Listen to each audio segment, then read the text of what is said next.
mishahara ni kidogo. Ministry of Labor inasema mshahara wa chini inafaa ikuwe shilingi 8,580, lakini ukiangalia kutoka saa hii, kutoka hapo nyuma, watu wanapata hata wengine 3,000, 4,000, ili hali maisha yamekuwa magumu sana hapa Kenya.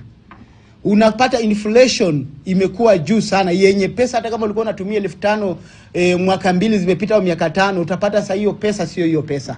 So tunataka mambo ya mishahara zingatiwe kwa njia muhimu sana, mambo ya mishahara, sababu inafanya watu wanabaki kwa hizi nyumba, na ukibaki kwa hizi nyumba kiruka na anatoka kwa hii nyumba anaingia kwa nyingine, anaingia kwa nyingine akidhani kwamba atapata mshahara wa juu. Kuna wengine wetu wamesoma, wengine hata ameenda hata university wa kutundani mwetu hapa hivi, lakini sasa hawapati time.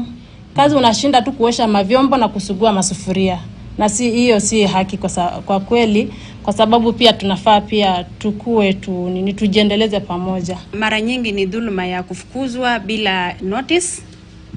Number 2 ni dhuluma ya kulipwa kulipwa vile mtu anajisikia. Yaani mtu anaweza kuwa anafanyia kama shilingi 8,000, lakini leo atalipwa 1,500, siku nyingine hii atalipwa 1,000, siku nyingine atakuja kulipwa mpaka hizo pesa hatajua amelipwa pesa ngapi. Na mahakama ya uajiri na leba jijini Nakuru imefutilia mbali uteuzi wa mawaziri 10 wa kaunti ya Nakuru, ikisema mchakato wa kuwateua haukufuata sheria. Jaji Helen Wasilwa ametaka shughuli ya kuteuliwa